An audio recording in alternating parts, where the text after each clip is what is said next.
നമസ്കാരം. മലയാളി വാർത്തയിലേക്ക് സ്വാഗതം. സെക്രട്ടേറിയറ്റ് മാർച്ച് അക്രമക്കേസിൽ യൂത്ത് കോൺഗ്രസ് അധ്യക്ഷൻ രാഹുൽ മാങ്കൂട്ടത്തിലെ ചോദ്യം ചെയ്യലിന് ഹാജരാകാനുള്ള നോട്ടീസ് പോലീസ് നൽകിയത് പിടികൂടി മണിക്കൂറുകൾക്ക് ശേഷമെന്ന് നിയമസഭയിൽ സമ്മതിച്ചിരിക്കുകയാണ് സർക്കാർ. രാഹുൽ മാങ്കൂട്ടത്തിനെ അറസ്റ്റ് ചെയ്തു കൊണ്ടുപോയത് വലിയ രീതിയിൽ തന്നെ ഒരു നാടകീയം സൃഷ്ടിച്ചിട്ടായിരുന്നു പോലീസ് അറസ്റ്റ് ചെയ്തത്. ജനുവരി 9 രാവിലെ 9:30 ചോദ്യം ചെയ്യലിന് ഹാജരാകണമെന്ന് ആവശ്യപ്പെട്ടാണ് cantonment SI Diljith CRPC 41A പ്രകാരമുള്ള നോട്ടീസ് നൽകിയത്. നോട്ടീസിന്റെ തീയതിയും ജനുവരി 9 തന്നെ. രാവിലെ 5 അടൂരിലെ വീട്ടിൽ നിന്ന് പിടികൂടിയ ശേഷമാണ് ഹാജരാകാനുള്ള നോട്ടീസ് തയ്യാറാക്കിയതെന്ന് വ്യക്തം. നിയമസഭയിൽ ഷാഫി പറമ്പലിന്റെ ചോദ്യത്തിനുത്തരമായി മുഖ്യമന്ത്രി നോട്ടീസിന്റെ പകർപ്പ് നൽകി. ഒരു കേസിൽ സംശയിക്കപ്പെടുന്ന ആളെയോ പ്രതിയെയോ ചോദ്യം ചെയ്യാനാണ് CRPC 41A പ്രകാരമുള്ള നോട്ടീസ് നൽകുന്നതെന്ന് ചോദ്യത്തിനുത്തരമായി മുഖ്യമന്ത്രി പറഞ്ഞു.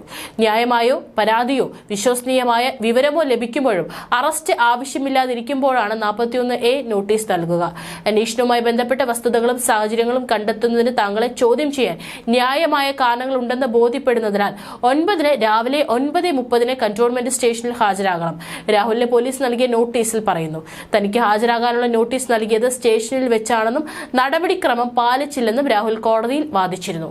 ഇക്കാര്യം ശരിവെക്കുന്നതാണ് നിയമസഭയിലെ ഉത്തരം. രാഹുലിനെതിരെ ഗുരുതരമായ കുറ്റങ്ങളായിരുന്നു പോലീസ് ചുമത്തിയിരുന്നത്. നിയമവിരുദ്ധമായി സംഘം ചേർന്നു, കലാപാഹ്വാനം നടത്തി, പൂജപ്പുര SHOയ്ക്ക് ഗുരുതരമായി പരിക്കേൽപ്പിച്ചു. നിരവധി പോലീസുകാർക്കടക്കം പരിക്കേറ്റ ആക്രമണങ്ങൾക്ക് രാഹുൽ മാങ്കൂട്ടത്തിൽ നേതൃത്വം നൽകി.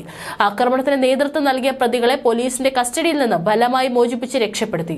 സർക്കാർ ഖജനാവിന് 50,000 രൂപയുടെ നഷ്ടമുണ്ടാക്കി തുടങ്ങിയ ഗുരുതര കുറ്റങ്ങളാണ് രാഹുൽ മാങ്കൂട്ടത്തിനെതിരെയുള്ള റിമാൻഡ് റിപ്പോർട്ടിൽ ഉണ്ടായിരുന്നത്. അറസ്റ്റ് ചെയ്ത ഉടൻ തന്നെ കാസർഗോഡ് യൂത്ത് കോൺഗ്രസ് പ്രവർത്തകർ മുഖ്യമന്ത്രിയുടെ കോലം കത്തിച്ചിരുന്നു. എന്നാൽ ദേശീയപാത ഉപരോധിക്കാനുള്ള പ്രവർത്തകരുടെ നീക്കം പോലീസ് അപ്പോൾ തടഞ്ഞിരുന്നു. നേതാക്കൾ ഉൾപ്പെടെ 10ഓളം പ്രവർത്തകരെ പോലീസ് അറസ്റ്റ് ചെയ്യുകയും ഉണ്ടായി. സർക്കാരിനെതിരെ സംസാരിക്കുന്നവരെ അടിച്ചമർത്താനുള്ള നീക്കമാണ് നടക്കുന്നതെന്ന് രമേശ് ചെന്നിത്തല അടക്കമുള്ളവർ പ്രതികരിച്ചിരുന്നു. സർക്കാരിന്റെ ജനവിരുദ്ധ നയങ്ങൾക്കെതിരായ പോരാട്ടങ്ങൾ തുടരും. രാഹുലിനെ അറസ്റ്റ് ചെയ്തെങ്കിലും സർക്കാരിന് മുൻപിൽ അടിയറവ് പറയില്ല, സമാധാനപരമായ സമരങ്ങളുമായി മുന്നോട്ട് പോകുമെന്നും ചെന്നിത്തല ചൂണ്ടിക്കാട്ടി.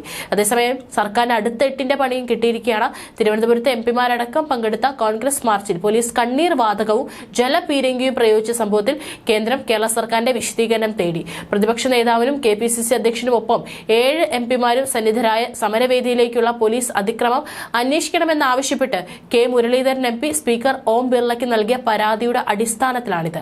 സ്പീക്കർ നൽകിയ നിർദ്ദേശത്തിന്റെ അടിസ്ഥാനത്തിൽ ലോക്സഭ എത്തിക്സ് കമ്മിറ്റി 15 ദിവസത്തിനകം റിപ്പോർട്ട് നൽകണമെന്നാവശ്യപ്പെട്ട് കേരള ആഭ്യന്തര വകുപ്പിന് നിർദ്ദേശം നൽകിയിട്ടുണ്ട്.